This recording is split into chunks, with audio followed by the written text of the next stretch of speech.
பிள்ளைகளே, பாருங்கள். எழுத வாசிக்க பழகுறதுல ஆவண்ணாவில் 225வது பார்க்கலாம். 250ஓட நீங்க சரியான வாசிப்பை முடிக்க வேணும். நல்ல வாசிக்கக்கூடிய பிள்ளையா வரணும். ஆ இற்ற இல் ஆற்றல். ஆற்றல் ஆற்றல் என்று சொன்னால் என்ன? திறமை. ஆற்றல், திறமை, சக்தி. அடுத்ததை பாருங்கள். ஆ இற்று ஆற்று. ஆற்று என்று சொன்னா சூட்டை குறைத்தல். பால் கொதிக்கிறது, கொஞ்சம் ஆற்றி கொடு என்று சொன்னால் ஆற்றுறதுன்னா கொஞ்சம் சூட்டை தணிச்சு கொடுக்கிறது. காயம் ஆறிவிட்டதா என்று கேட்போம். ஆறிவிட்டதா என்று சொன்னால் குணமாகி விட்டதா என்றது அர்த்தம். ஆற்றில் குளித்து விட்டு முடியை ஆற்றிக்கொண்டே வந்தான். ஆற்றிக்கொண்டே வந்தான் என்று சொன்னான்னு சொல்லுங்க. அவன் முடியை கொஞ்சம் ஆற்றில கடமை ஆற்றுதல், பணி ஆற்றுதல், உரை ஆற்றுதல் என்று சொல்லி வரும் ஆற்று. அடுத்ததை பாருங்கள். ஆ இற்று உப் ஆற்று படு இத்து படுத்து. ஆற்றுப்படுத்து. ஆற்றுப்படுத்து என்று சொன்னால் என்ன? நெறிப்படுத்து. ஒரு விஷயத்துல தடுமாறி போகாமல் நெறிப்படுத்துறத தான் ஆற்றுப்படுத்து என்று சொல்லுவோம்.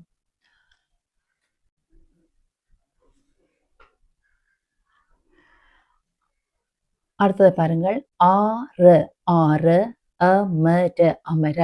ஆற அமர. ஆற அமர என்று சொன்னால் பரபரப்பு இல்லாமல் நிதானமாக, அதான் ஆற அமர என்று சொல்லுவோம். அடுத்தது பாருங்கள். ஆற உப் ஆற போடு போடு. ஆறப்போடு. ஆறப்போடுன்னு சொன்னா உடனடி தீர்வு காணாமல் தள்ளி போடுதல். ஒரு விஷயத்த தள்ளி போடுறத ஆறப்போடு. ஆறப்போட்டு தான் இந்த சில விடயங்கள் செய்ய வேண்டும் என்று சொல்லுவார்கள். அடுத்தது பாருங்கள். ஆறறிவு ஆறறிவு. ஆறறிவு ஆறறிவுன்னு சொன்னா பகுத்தறியும் திறன். ஆறறிவு படைத்தவன் யார்? மனிதன் மட்டுமே. ஆறறிவு. அடுத்த பாருங்கள். ஆறு ஆறு. ஆறு என்று சொன்னால் சூடு குறைதல். அடுத்தது 5 என்ற எண்ணுக்கு அடுத்ததா வார இலக்கம் என்ன? 6. அடுத்தது இரு கரைகளுக்கு நடுவே ஓடும் தண்ணீரையும் என்னன்னு சொல்லுவோம்? ஆறு என்று சொல்லுவோம். ஆற்று நீர் வேகமாக ஓடியது என்று சொல்லுவோம். சூடு குறைத்தல் 1 6, இலக்கம் 1 6. அடுத்த இரு கரைகளுக்கு நடுவால ஓடுற நதி நீர், ஆற்று நீர் என்று சொல்லுவோம். 6, அதுவும் 6. அடுத்ததை பாருங்கள். ஆறுதல் ஆறுதல். ஆறுதல் என்று சொன்னா தெம்பு கிடைப்பது, தேறுதல். மற்றது போட்டிகள்ல பாருங்க, ஆறுதல் பரிசு கிடைத்தது என்று சொல்லுவோம். ஓகே. அடுத்ததை அவதானியுங்கள். ஆனந்தம். ஆனந்தம் என்று சொன்னால் மகிழ்ச்சி. மகிழ்ச்சி, ஆனந்தம். பாருங்கள். ஆனந்தி. ஆனந்தி என்று சொன்னால் என்ன சொல்லுங்க? அப்போ மகிழ்ச்சி அடைதல். மகிழ்ச்சி அடைதல். உங்களுடைய புல்லாங்குழல் வாசிப்பை கேட்டு ஆனந்தித்தோம் என்று சொன்னால் மகிழ்ச்சி அடைந்தோம் என்றுதான் அது முக்கியமான விஷயம். ஒரு ஆட்களுக்கு பெயரே வைப்பார்கள் ஆனந்தி என்று சொல்லி. ஆனந்தி என்று சொன்னால் மகிழ்ச்சி, மகிழ்ச்சி அடைதல் என்றதுதான் அதன் விளக்கம். அடுத்ததை பாருங்கள்.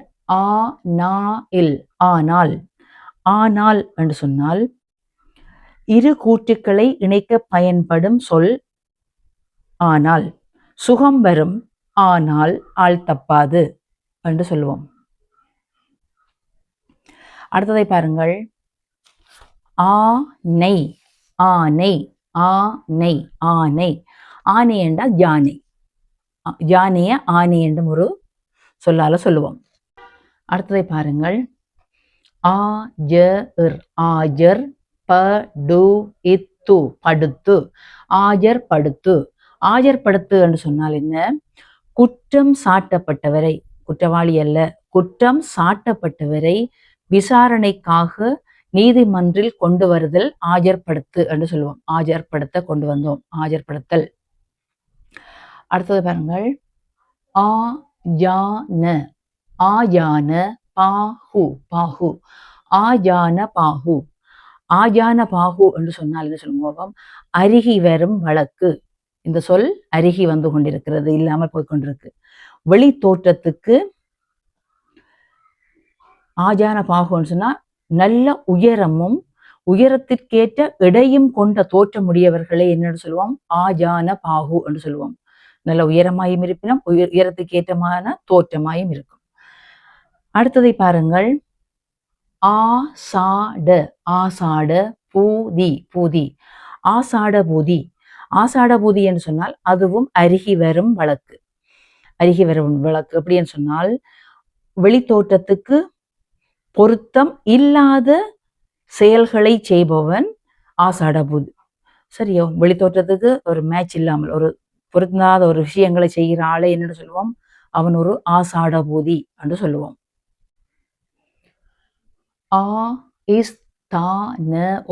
ஆஸ்தானம், ஆஸ்தானம் என்று சொன்னால் என்ன? அதுவும் அருகி வரும் வழக்குத்தான். அரச சபை, அரசபைய என்ன சொல்லுவோம்? ஆஸ்தானம். ஆஸ்தான அமைச்சர் என்று சொன்னா அரச சபையில அவர் அமைச்சர். அடுத்த பாருங்க. ஆஸ்தி, ஆஸ்தி, ஆஸ்தி என்று சொன்னா என்ன? சொத்து, உடைமை, அவைகளை ஆஸ்தி என்று சொல்லுவோம். அடுத்ததை பாருங்கள். ஆஸ்திகம், ஆஸ்திகம், ஆஸ்திகம் என்று சொன்னால் என்ன? கடவுள் உண்டு என்று நம்பும் கொள்கை உடையவர்கள் ஆஸ்திகம் என்று சொல்லுவோம். ஆஸ்திகர், கடவுளை நம்புபவர் ஆஸ்திகர். ஆஸ்துமா, ஆஸ்துமா, ஆஸ்துமா என்று சொன்னால் என்ன? மூச்சு விடுவதில் சிரமப்படும் ஒரு நோய், முட்டு வியாதி என்றும் சொல்லுவார்கள். பீசிங் என்றும் ஆங்கிலத்துல சொல்லுவோம். ஆங்கிலம் ஆஸ்மா என்றும் ஆங்கிலத்துல இருக்கு. ஆஸ்துமா. ஓகே, அடுத்த பாருங்கள். ஆஸ்பத்திரி, ஆஸ்பத்திரி என்று சொன்னால் என்ன? வைத்தியசாலை,